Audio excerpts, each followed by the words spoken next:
Hello everybody, this is Nintendo 14. Welcome back to more Mario Kart 8. That's right, the 8th installment. Last time we raced in the Crossing Cup, defeated that with relatively ease, and this time we're going to be racing through the final DLC track, and in general just the final cup of Mario Kart 8. The last bit of content that we were given for this game. And for that reason, I'm going to be rocking with the very first kart combo and the first character that I ever played as on camera for you guys. So I'll be using the red Shy Guy with the standard kart, standard tires, and the super glider. All you can get from the very beginning of the game. And we shall be taking that to the Bell Cup, which is the cup that you have to go out of your way a little bit to get. You have to spend a little bit more money just to get. And with that, we should get into the commentary that makes this video special and distinguishable among the rest. As soon as I can remind myself that my settings for everything is just completely off, but so like I've said a while back, we're almost about 2 years into this game, and I think now would be a proper time for me to give my my honest and unbiased opinions about this game, since I've had almost 2 years on playing this game. So, by no means this is not a perfect game. I mean, there's a lot of almost fell off. There's a lot of things in this game that are not as effective as previous games were, and for that reason, it's not my favorite Mario Kart game. I think it's not my favorite Mario Kart game, but that still goes to Mario Kart 64 and Mario Kart DS. Those two games are my more personal favorite. But by no means this was a flop for Nintendo. I think in a way this is. Am I gonna? Nope, I'm not gonna fall off the track this time. That's a really tricky turn, especially because of the off-road, so it makes it really similar to Cheese Land. That's getting back to what I said, but as I drifted away there. Actually, I did forget that last part because of that sidetrack, but annotations help me. So, anyways, the one big problem with this game that the other games that I like more, Mario Kart 64 and DS, they had those better.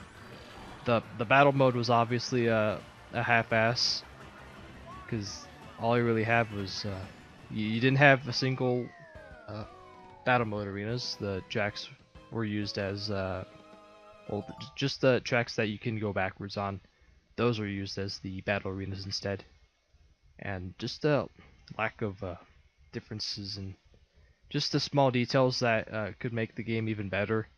They weren't implemented into this game, and that was just a big missed opportunity on that part, because you had the Mario Kart DS and just Mario Kart DS. That game introduced a lot of small details, such as the mission mode. I believe the team mode, which that part was really fun to use, but obviously that wasn't perfect. I mean, we could have the future games take care of that and just improve upon that, which they did. But with the teams in this game, they kind of took a step backwards and didn't really. It's not implicated the way I would like to, and we didn't see anything like a multi-team, which I did want in one of the online races, but Todd mistook it the way that I wanted it. So I hope that we never have to do teams like that.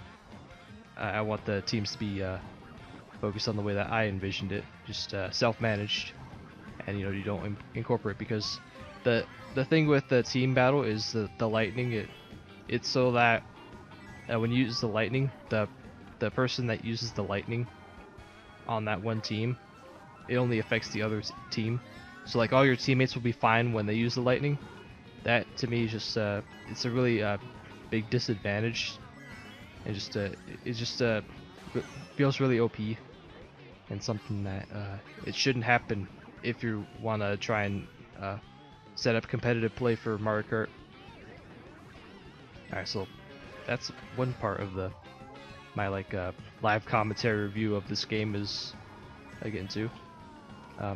I do understand that it seems to be a trend with most of the Mario Kart games as of lately, but you're gonna get used to the current version of of Mario Kart over the others. So like say you primarily play this game as your source of Mario Kart, but then you decide to go back to say the older games like Mario Kart 64, and the controls and just the handling of the carts, they'll feel just a second world, just they'll feel second world to you, and you know nothing just feels the way you used to feel them. And for that reason, you know, most people don't they don't go to back to the older Mario Kart games that much.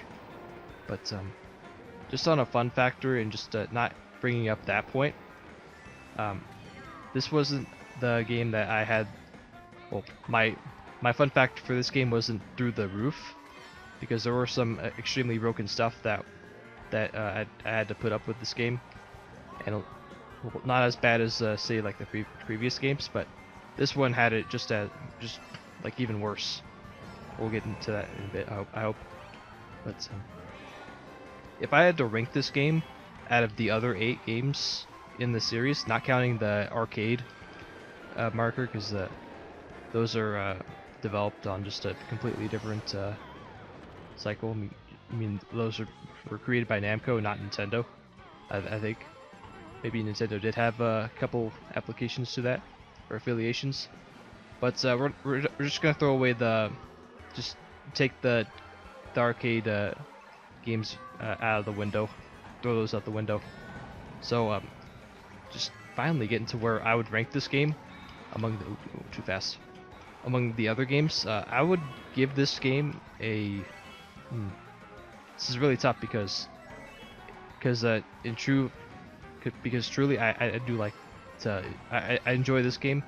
I really like the way that this game had the steering and just the handling of the car. But when you look at the rest of the games, I have to give this or put this game in 4th place behind Mario Kart 7, DS, and 64. It's just it misses a lot of key features that I would have just adored to have, but you know they're unfortunately not there. And it was just a big bummer that, you know, in a world that we live in now, you can, as a game developer, you can make almost any change to your game after the game that just went out the door.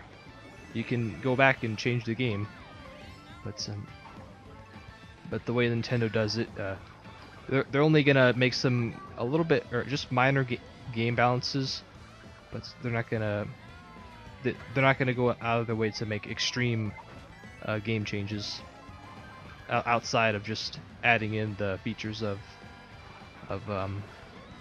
seeing how many coins you have or what's your favorite cart combo. So we didn't get any of the extra features that would have been really nice to have, and just a nice thing to mess around with if you're having more time with it. Can I land? No. Oh. Just barely missed it, and because of that I lost more coins than I would have liked to. God, last lap. We gotta clutch this baby. Alright, let's get one good item roll and maybe get our coins back. Oh no. Did it really have to happen to us, Dark Wario? And you're gonna try and disprove the fact that lightweights are more dominant in 200cc? I don't think so, nope. Because the thing is, heavyweights have to deal with lack of handling, while I have all the handling in the world. So, we barely snuck past with the 1st place finish. So that means we've perfect 16'd 11 cups out of 12. And you know, that has to be the Star Cup that always gives me trouble. But yeah, that's it. We have done all 48 tracks on disc and all the DLC tracks. That's all that I've showed. I've I've done a playthrough on all the different versions of the Grand Prix, 150, which is 150cc, which is the regular, mirror mode, which has all the tracks reversed, so that way left turns are right turns and right turns are left turns. And then there's 200cc, where everything is faster than those two modes combined. And I enjoyed playing this game. So, um, with this, my retrospect on this Mario Kart 8, it's not the greatest Mario Kart game to see the light of day, nor has it been the most disappointing game. It's just a middle of the road Mario Kart game, and you know, for its time right now, being the first Mario Kart game to be released in high definition, that's a big boon to be behind. And for that reason, it's a really fun experience to play Mario Kart in that level of quality. So I was happy to enjoy playing this game on my own will like this. And I hope to play more of this game for the Game Master guys in their online races, where I could record them from my perspective in high definition, 60 frames per second with the gamepad enabled, so you guys can see all the action. And with that, as we're seeing Mouse with that red shell, why not? What's next for my channel? Because that's all the Mario Kart content that you're gonna see from me, unless if we see more DLC, which is not very likely as I would like it to be. But I would be extremely glad and stoked to see more DLC and just more content for this game, because that would be a really nice thing to have. But for right now, I've already covered all the stuff that there is to see in Mario Kart 8, with the three distinguishable race classes in the Grand Prix. So, as for my update, one more update on Paper Mario: The Thousand Year Door. I unfortunately still don't have the audio cable that I would like to have, so I can record it, or so I can record not Mario Kart 8, but so I can record Paper Mario: The Thousand Year Door in the way that I would like to. So I'm gonna hold off on that just for a little bit longer. I'm repeating myself like a broken record, but I'll try and aim for a release of. Pull up my calendar and give myself a target release on when I want to upload part 1 of Paper Mario: The Thousand Year Door, with obviously the intro video of that shortly before that. So I'm targeting a March 16th of part 1. That's on March 16th, which is a Wednesday. That's when you should see part 1. So I'm gonna give myself a few days and a few recording sessions to get all the videos that up before that date. So stay tuned. And so I did an extremely long outro. So that's it for Mario Kart 8. I hope everybody enjoyed. Thanks everybody for watching this section of the Mario Kart 8 Grand Prix playthrough. And I'll see you guys hopefully for Paper Mario: 1000 Year Door. And if not, then you'll see some online multiplayer videos from the Game Master guys in the meantime. So till then, I'll see you guys in the next videos.